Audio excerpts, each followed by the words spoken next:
بسم الله الرحمن الرحيم يا بني إسرائيل اذكروا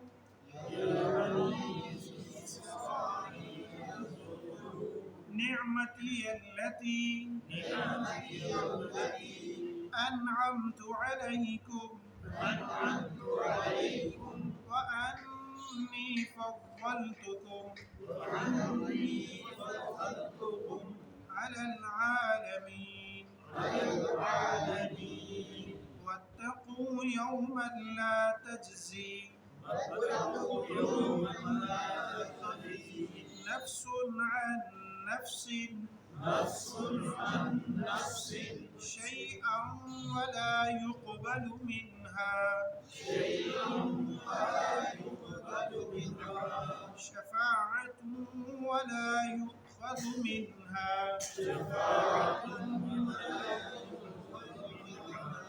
عدل ولا هم ينصرون صدق اللہ العظیم. حصہ تجوید.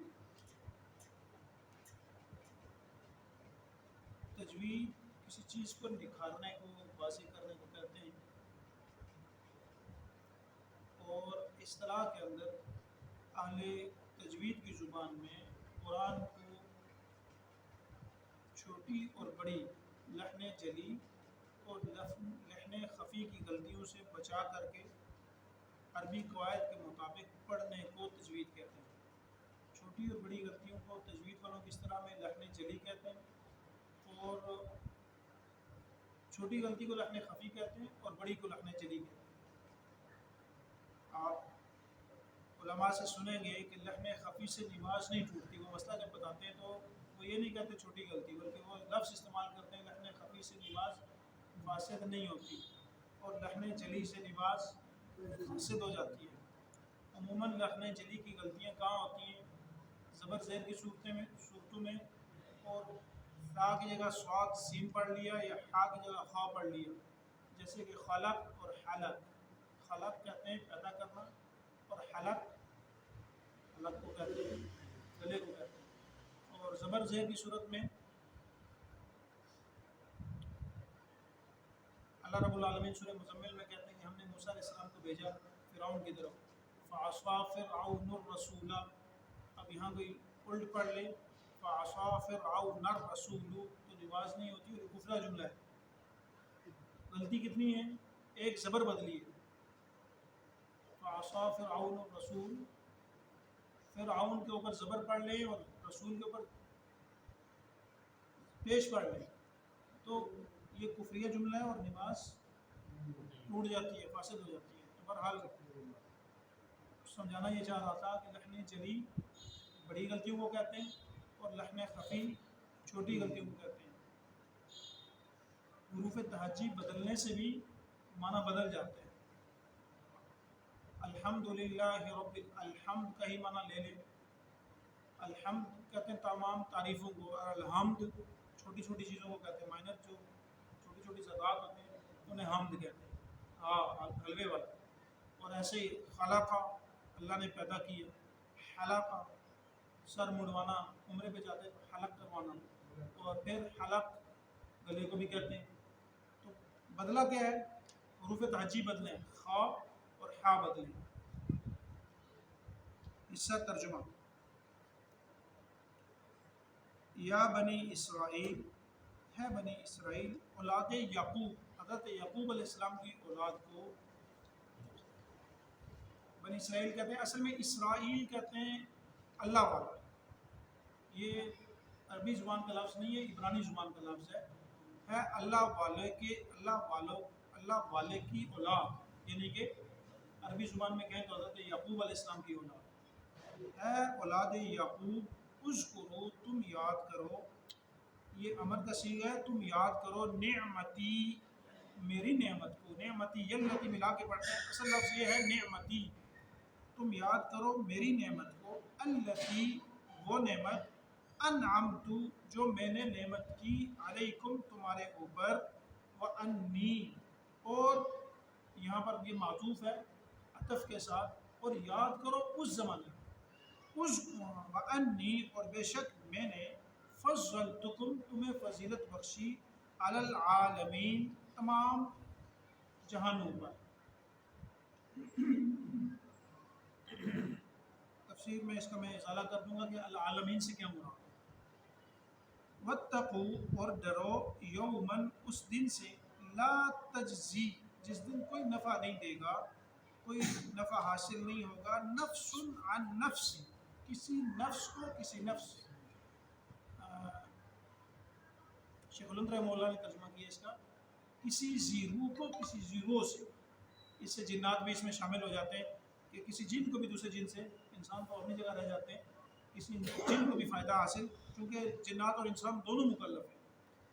عن نفس شیئا کسی چیز کا بھی، ولا يقبل منها اور نہ قبول کیا جائے گا اس کی طرف سے، شفاعت شفاعت کو، یہ طرف والا ترجمہ مفتی تقی عثمانی صاحب نے کی ہے، ویسے لفظی ترجمہ بنتا ہے منہا اس سے، شفاعت شفاعت، ولا یؤخذ اور نہ لیا جائے گا منہا اس سے، عدل کوئی بدلہ، کوئی فدیہ، عدل ویسے تو انصاف کو کہتے ہیں لیکن یہاں وہ مراد نہیں، یہاں مراد ہے عوض، مراد ہے فدیہ، مراد ہے کوئی چیز عوض میں لے لینا۔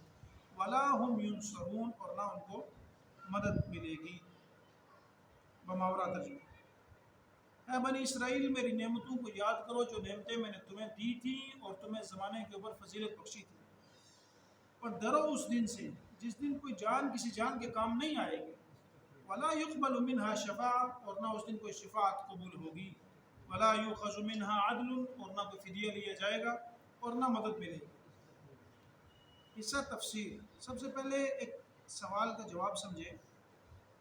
سوال یہ ہوتا ہے، آج کے زمانے میں بھی ملحدین سوال کرتے ہیں کہ بنی اسرائیل سارے کے سارے افضل ہیں، دلیل یہ آیت ہے، کیسے افضل ہیں جی؟ اللہ فرماتے ہیں وَأَنِّي فَضَّلْتُكُمْ عَلَى الْعَالَمِينَ کہ میں نے تمہیں پوری کائنات پر، تمام جہانوں پر فضیلت بخشی ہے۔ ہم کہتے ہیں جی کیسے مان لیں؟ وہ کہتے ہیں الحمدللہ رب العالمین کا ترجمہ کرو، ہم ترجمہ کرتے ہیں اللہ، تمام تعریفیں اللہ کے لیے جو تمام جہانوں کا پالنے والا ہے۔ اب وہ یہاں سے غلط فہمی میں مبتلا کرتے ہیں، دیکھو آپ یہ کہتے ہو کہ تمام جہانوں کا پالنے والا اللہ ہے، لہٰذا یہاں بھی العالمین وہی ہے جو الحمدللہ رب العالمین ہے۔ مفسرین لکھتے ہیں کہ ایسی بات نہیں ہے، اللہ رب العالمین نے بنی اسرائیل کو فضیلت بخشی تھی، لیکن یہ وہ العالمین نہیں ہے جو الحمدللہ رب العالمین میں، وہاں العالمین کے پیچھے الف لام، وہاں الف لام جنس کا ہے، مراد یہ ہے کہ تمام زمانے اور تمام جہان مراد ہے، جبکہ یہاں پر مراد عاد خارجی کا ہے، یہاں پر الف لام وہ والا نہیں ہے جو العالمین وہاں پر ہے۔ اس سے مراد یہ ہے کہ اس زمانے میں جتنے بھی جہان تھے، یعنی کہ اولاد یعقوب کے زمانے میں، حضرت یعقوب بنی اسرائیل کے زمانے میں جتنے بھی جہان موجود تھے، اس زمانے میں جتنے بھی جہان موجود تھے ان سب پر بنی اسرائیل کو اللہ نے فضیلت دی تھی، لیکن جب وہ زمانہ ختم ہوا تو وہ فضیلت بھی ختم ہو گئی۔ اس کے بعد اللہ نے فضیلت بخشی نبی کریم صلی اللہ علیہ وسلم کو، اور آپ علیہ الصلوۃ والسلام کو تمام جہانوں پر، پھر اس امت کو اللہ رب العالمین نے تمام امتوں پر فضیلت بخشی، لہٰذا اس غلط فہمی میں نہ آئے کوئی کہ وَأَنِّي فَضَّلْتُكُمْ عَلَى الْعَالَمِينَ بنی اسرائیل کو فضیلت دی گئی تمام جہانوں پر، امت محمد افضل ہے بنی اسرائیل سے۔ باقی یہ میں نے عرض کر دی ہے کہ بنی اسرائیل سے کیا مراد ہے، بنی اسرائیل سے مراد اولاد یعقوب ہے۔ سوال یہاں یہ پیدا ہوتا ہے کہ یہ خطاب تو نبی صلی اللہ علیہ وسلم کے زمانے کے یہود کو ہے، تو اولاد یعقوب کا تذکرہ کرنے کی کیا ضرورت ہے؟ اس کا مفسرین نے جواب یہ لکھا کہ باپ دادا کو جو ترجیحات ملتی ہیں، جو فضیلتیں ملتی ہیں نسب کی وجہ سے، عموماً لوگ وہ اپنے فخر سے بیان کرتے ہیں کہ میرے باپ دادا فلاں لوگ تھے، وہ فلاں لوگ تھے، اپنے حسب اور نسب کی فضیلت کو بیان کرتے ہیں۔ تو اللہ رب العالمین نے بھی یہود جو بنی اسرائیل نبی صلی اللہ علیہ وسلم کے زمانے میں تھے ان کو خطاب کیا کہ تمہارے والدین کو تو اللہ نے بڑا نوازا تھا، تمہارے آباء و اجداد کو تو اللہ نے بڑا نوازا تھا، اللہ نے بڑی نعمتیں فرمائی تھی ان کے اوپر، ان کو فضیلت بخشی تھی، اور تمہارے کام کیسے ہیں آج کے زمانے میں؟ تو اس لیے اللہ رب العالمین نے بنی اسرائیل کا خطاب فرمایا۔ اگلی آیت اللہ رب العالمین نے ہولناکی قیامت کو بیان فرمایا، تذکرہ قیامت ہے کہ قیامت کا دن کیسا ہوگا۔ اللہ فرمایا اس کی علامت یہ ہے کہ وَاتَّقُوا يَوْمًا لَا تَجْزِي، پہلی بات یہ ہے کہ دنیا کے اندر رواج یہ ہے، رسوم یہ ہیں کہ کوئی انسان دوسرے انسان کے کام آتا ہے، کوئی مشکل میں ہو دوسرا انسان اس کی مشکل کو حل کرنے کی کوشش کرتا ہے۔ اللہ فرماتے ہیں وہ دن ایسا ہوگا کہ لا تجزی نفس عن نفس، اس دن کوئی نفس کسی نفس کے کام نہیں آئے گا، لیکن حدیث یہ بتلاتی ہے کہ ایک ذات ایسی ہے کہ وہ کام آئے گا، اور وہ میرے اور آپ کے پیارے محبوب نبی ہیں، کہ اس دن پوری کی پوری انسانیت نفسی کے عالم میں ہوگی، اور آقا دو جہان صلی اللہ علیہ وسلم پوری انسانیت حضرت آدم سے لے کر آخری قیامت تک آنے والے انسان کے لیے سفارش کریں گے کہ حساب شروع کیا جائے، اور پھر امت کے لیے خصوصی پیکج ہوگا، امت کے لیے خصوصی طور پر امتی امتی کا نبی کریم صلی اللہ علیہ وسلم اعلان فرمائیں گے۔ بہرحال عمومی انسانوں کا تذکرہ ہے یہاں پر کہ کوئی انسان کوئی نفس کسی نفس کے کام نہیں آئے گا، ولا يقبل منها شفاعہ، اور کسی کی سفارش بھی قبول نہیں ہوگی۔ شفاعت سفارش کو کہتے ہیں، کوئی سفارش بھی نہیں کر سکے گا، یہ نہیں ہوگا کہ کسی کی سفارش ہو۔ اس سے نبی کریم صلی اللہ علیہ وسلم کی ذات مبرہ ہے، ان کی سفارش اور ان کی صفات کے علاوہ کا تذکرہ ہے کہ کوئی عام انسان کسی عام انسان کی سفارش نہیں کر سکے گا۔ سوال یہ پیدا ہوتا ہے کہ ہم تو حدیث میں پڑھتے ہیں کہ ایک حافظ قرآن وہ 70 لوگوں کی سفارش کرے گا، ایک عالم دین سفارش کرے گا، قرآن کہتا ہے سفارش قبول نہیں کی جائے گی۔ اس کا جواب یہ ہے، مفسرین نے لکھا ہے کہ یہاں پر تذکرہ یہود کا ہے کہ وہ خود دین نہیں لائے تھے، وہ خود اسلام نہیں لائے تھے، تو جو خود اسلام نہیں لایا وہ دوسرے کی سفارش کیسے کرے؟ جبکہ حدیث میں تذکرہ مومن کا ہے، اس مومن کا جو خود جنت میں جانے والا ہے، قرآن کے مطابق اس نے زندگی بسر کی ہے، تو اللہ فرمائیں گے کہ تو دنیا میں قرآن پڑھتا رہے، آج اپنے ساتھ ان لوگوں کو بھی لے کے جا جن کے اوپر جہنم واجب ہو چکی ہے، لیکن وہ لوگ ہوں گے جو اسلام لا چکے ہوں گے۔ ایسا نہیں ہے کہ جس نے دنیا میں اسلام نہ لایا ہو اور اس پر جہنم واجب ہو تو اس کو جنت میں لے کے جائے، وہ والا کافر مراد نہیں ہے، وہ فقط مسلمان جنہوں نے دنیا میں ایمان تو لایا تھا لیکن نافرمانی میں زندگی بسر کی، جہنم واجب ہوگی۔